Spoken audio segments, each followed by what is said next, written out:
The day Skipper Shimizu decides to go and find her missing sister, Nora, all the mussels she's been cultivating at Gull Gang Rock are stolen. That morning she'd gone down to the beach to harvest them, thinking of her grandmother's birthday dinner and the meal she's supposed to help prepare. But Skipper, 22, restless and evasive of confrontation, would rather scavenge along the shoreline than stay home under the weight of her sister Carmen's scrutiny. The tide is low, the rocks slick with seaweed, and the air smells of salt and rot. She's used to this work, prying debris from pools, bagging up aluminum, glass, and plastic to sell to recycling barges. 100 pieces of trash equals a day of her grandmother's medication. This small act of survival is part of a wider economy built atop environmental decay. Skipper lives in a future coastal town where the sea level has risen, storms are more violent, and most citizens work for Renewal, the all-encompassing agricultural conglomerate that feeds the nation. Crops are engineered to resist disease and grow in damaged soil, and Renewal's fungicide, Amaranthin, has saved millions from famine, though it leaves a faint vanilla odor in the fields and rumors of illness in its wake. The mussels Skipper tends are her own small rebellion, natural, minimally engineered, fragile but real. They represent something returning to life, the idea that nature might still heal itself if left alone. But today, when she arrives, they are gone. Every mussel ripped away, the rope left bare. Someone has stolen them all. Her fury flares and dies as quickly as the incoming tide. When a wave slams her off balance, she barely avoids falling into the sea. Soaked, trembling, and furious at the theft, she feels a familiar hollow ache open inside her, the same one she can't explain to Carmen, the feeling Carmen calls her empty face. She trudges home through the rain, her heart pounding with fear and exhaustion, the storm rising behind her like an omen. At home, the family gathers for Grandma's 86th birthday, though the old woman insists she's 70. The storm pounds the windows and a chicken roasts in the oven.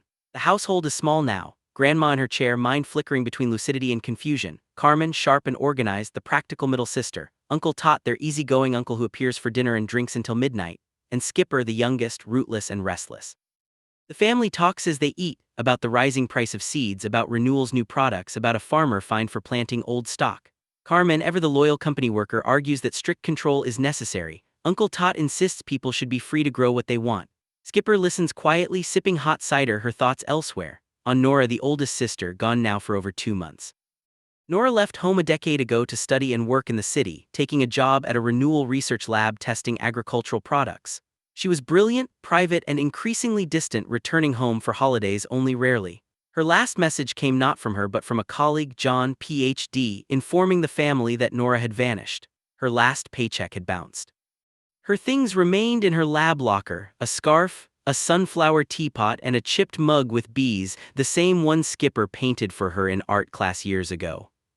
At first, Skipper and Carmen thought Nora might have simply gone off somewhere without telling them. It would not be the first time she dropped out of contact. But as the weeks passed, their worry hardened into dread. The police were indifferent, the city was vast, no one was looking for her.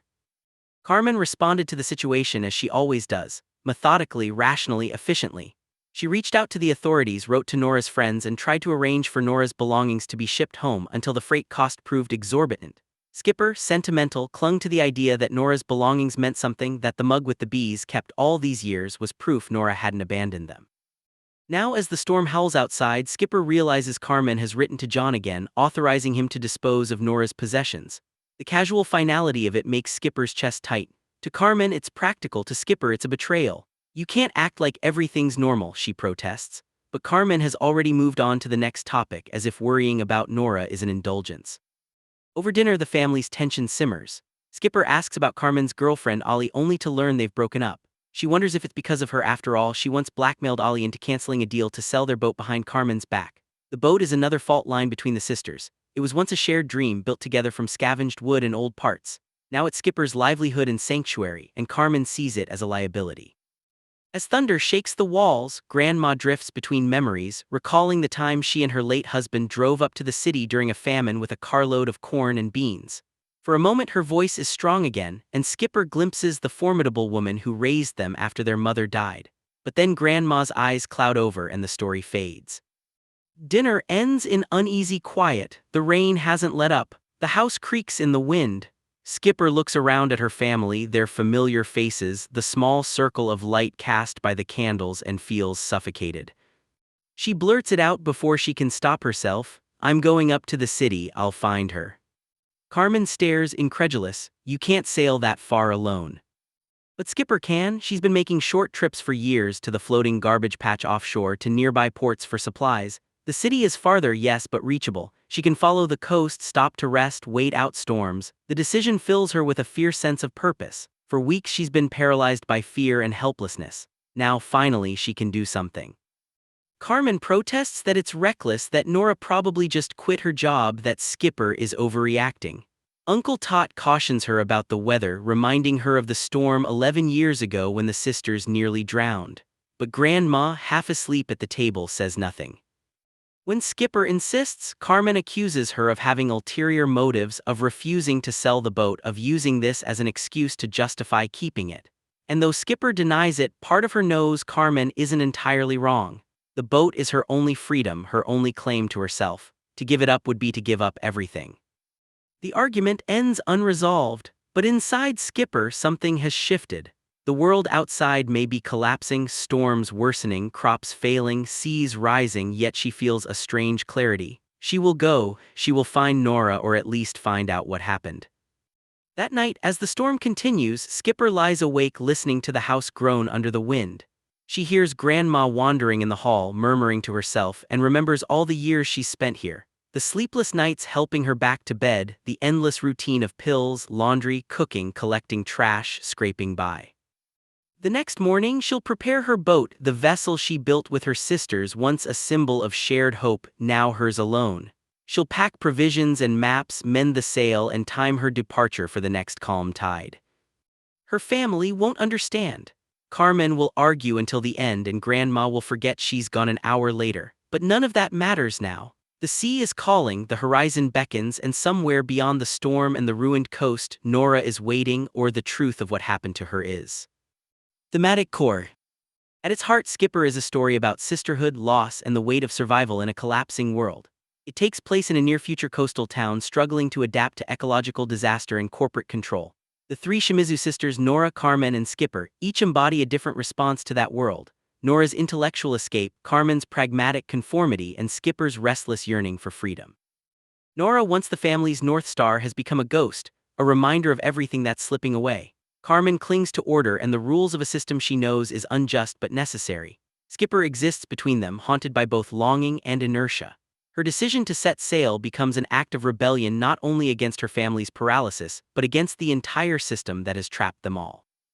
Grandma, meanwhile, represents endurance, the generation that survived the blight, the famine, the social collapse. Her bitterness and meanness are not cruelty but armor. She believes the world is doomed and resents her own survival.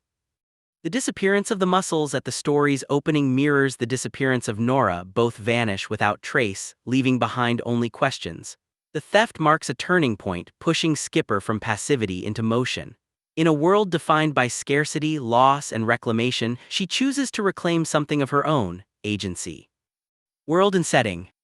The novel's world is a richly imagined near-future dystopia where environmental disaster has reshaped both land and society. The sea is omnipresent, both a source of livelihood and a threat. The coastline is littered with debris from past civilizations. Storms come harder and faster than before, products of a manipulated climate. The economy revolves around Renewal, a megacorporation that controls food production through patented seeds, treatments, and chemical regimes.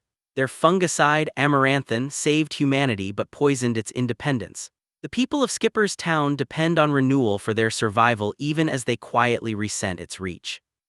The Shimizu family lives in the shadow of this world, a microcosm of survival, dependence, and quiet rebellion. Their boat, their mussels, their dinners of cabbage and beets all reflect the fragile balance between endurance and decay.